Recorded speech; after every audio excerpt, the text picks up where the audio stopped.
चलिए अब खबरें झारखंड से आपको बताएंगे। विधानसभा से पारित झारखंड उत्पाद विधेयक 2022 को राज्यपाल रमेश बैस ने 8 आपत्तियों के साथ राज्य सरकार को लौटा दिया। राज्यपाल ने इस विधेयक के प्रावधानों पर पुनर्विचार करने की बात कही है। राज्यपाल ने कहा कि अन्य राज्यों से इससे संबंधित प्रावधानों की समीक्षा करें और राजस्व पार्षद से मंतव्य प्राप्त कर विधेयक के प्रावधानों को संशोधित करने पर फिर से विचार करें। आपको बता दें कि 1 मई 2022 से शराब नीति को झारखंड में लागू किया गया था। वहीं राज्य में शराब के व्यापार की मौजूदा व्यवस्था से झारखंड को फायदा होता नहीं दिखाई दे रहा है।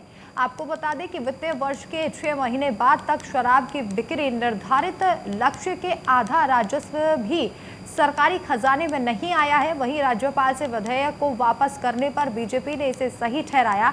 वहीं कांग्रेस ने राज्यपाल से बदले की भावना से काम न करने की सलाह दी है।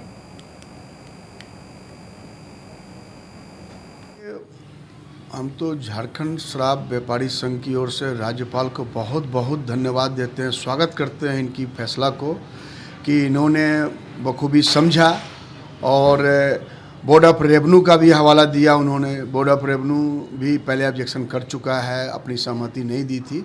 इन लोगों ने विभाग ने आनन फानन में ये पैसों का खेल हुआ जिसकी वजह से ये सब हुआ। लेकिन खैर अब वो तो बीत गई बात, लेकिन अभी राजस्व गिर गया है। अभी माननीय राज्यपाल ने जो ऑब्जेक्शन डाला है उसमें गरीबों को बहुत राहत मिला है। जो कर्मचारी है उनको फंसाने के संशोधन बिल लाया गया था, उसका 20 लीटर आप कोई भी आदमी रख सकता है उसको बचाने के लिए। अब तो ऐसे में कालाबाजारी बढ़ जाएगी, कोई भी आदमी 20 लीटर रख सकता है, तो उसमें अफसरों का, विभाग का, सबका चांदी हो जाएगा। तो ये बिल जो लाया गया राज्यपाल जी द्वारा, उनको मैं स्वागत करता हूं। और आगे भी देखिए क्या हो सकता है, लेकिन ये बिल पास नहीं होना चाहिए। आगे भी मैं मांग करता हूं सरकार से भी कि अभी भी चेतने में कोई नहीं, झारखंड को बदनाम होने से बचाएं। देखिए, राज्यपाल राज्य के संवैधानिक प्रमुख होते हैं और उनका यह दायित्व होता है यह देखना कि कोई भी कानून बन रहा है या कानून में संशोधन हो रहा है तो वो विधि सम्मत है या नहीं, या संविधान के सम्मत है कि नहीं। अभी राज्य सरकार ने उत्पाद संशोधन विधेयक राज्यपाल के पास मंजूरी के लिए भेजा था। राज्यपाल ने 8 बिंदुओं पर आपत्ति जताई है और उनकी सबसे बड़ी आपत्ति ये थी कि जो अगर कोई अनियमितता बरती जाती है किसी दुकान पर, तो दुकान जो एजेंसी संचालित कर रही है उस एजेंसी पर कार्रवाई नहीं होगी, उस दुकान के जो छोटे कर्मचारी हैं सिर्फ उन पर कार्रवाई होगी, और जो बिवरेजेस कॉर्पोरेशन है उसके भी किसी अधिकारी पर कार्रवाई का प्रावधान नहीं था। तो कहीं ना कहीं ये अफसरों को या जो एजेंसी इस ठीके को लेगी उसका प्रोटेक्शन करने की कोशिश की थी राज्य सरकार ने इस नीति पे, और सिर्फ छोटे कर्मचारियों को बलि का बकरा बनाने की कोशिश की गई थी। तो ये कतई उचित नहीं है और हमारा मानना है कि राज्यपाल का बिल्कुल यह दायित्व होता है कि राज्य सरकार अगर कोई भी गलत नीति बनाए तो उस पर वो अपना मंतव्य दे। बहरहाल अब राज्य सरकार को इस पर विचार करना है।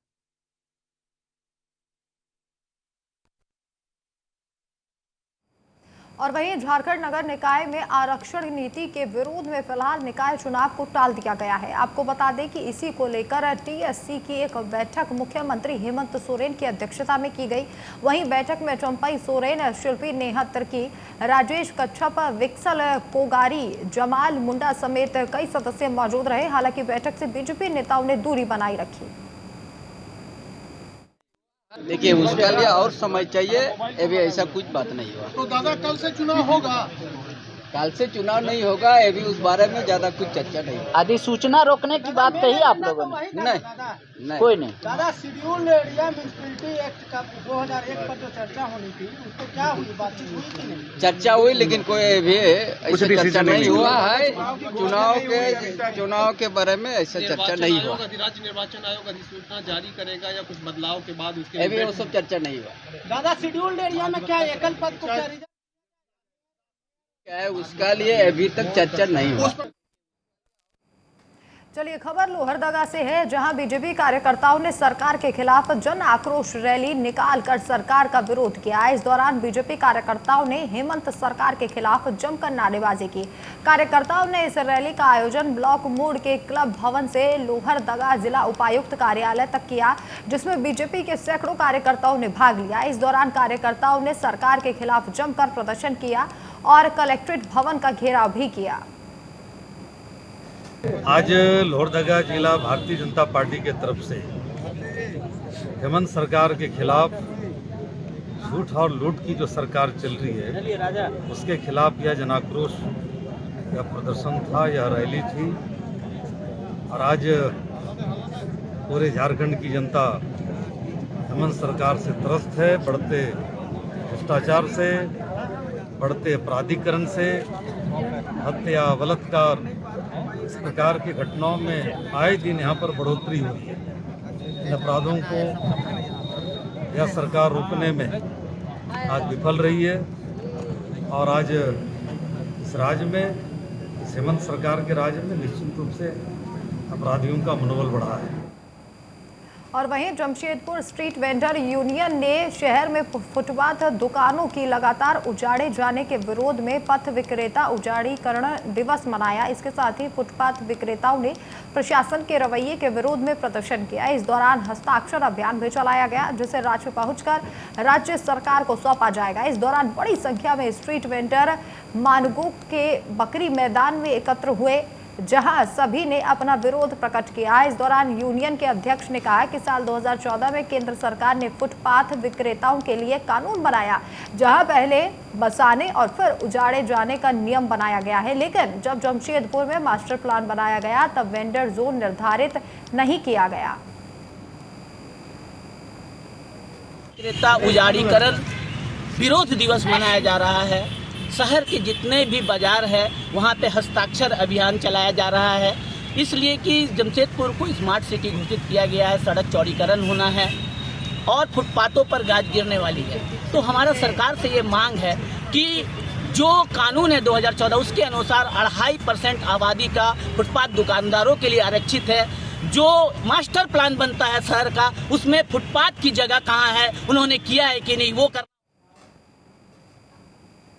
और वहीं झारखंड में गठबंधन सरकार के खिलाफ बीजेपी ने मोर्चा खोल दिया है, जिसके चलते बीजेपी सड़कों पर उतर गई है। इसी फहरिस्त में बीजेपी ने धनबाद में हेमंत हटाओ झारखंड बचाओ रैली का आयोजन किया, जिसमें जयप्रकाश भाई पटेल और धनबाद के विधायक भी मौजूद रहे। वहीं मौके पर झारखंड के पूर्व मुख्यमंत्री रघुवर दास ने कहा कि हेमंत सोरेन सरकार ने युवाओं से 5 लाख रोजगार देने का वादा किया था, लेकिन आज तक एक भी युवाओं को रोजगार नहीं दिया गया है, न ही बेरोजगारी भत्ता दिया जा रहा है।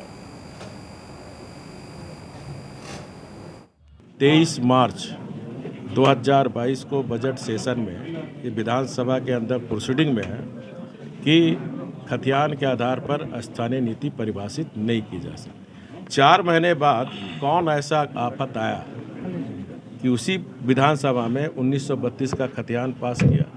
तो मुख्यमंत्री को स्पष्ट करना चाहिए कि 23 मार्च का जो सदन के अंदर बोला था वो झूठ बोले थे, या फिर अभी जो पास कराया वो झूठा पास कराया। दूसरा जो सबसे महत्वपूर्ण बात है, आप 1932 का खतियान को पास करा दिया, अच्छी बात है, लेकिन आपने उसको नियोजन नीति से नहीं जोड़ा। तो हमारे आदिवासी मूलवासी बच्चियों को क्या फ़ायदा होगा? इसमें आज पूरे राज्य के लोग आक्रोश में है और आज उसी का परिणाम आप सबों को देखने को मिल रहा है कि पूरे झारखंड प्रदेश में आक्रोश रैली के माध्यम से सरकार का विरोध प्रदर्शन करने का निर्णय लिया है।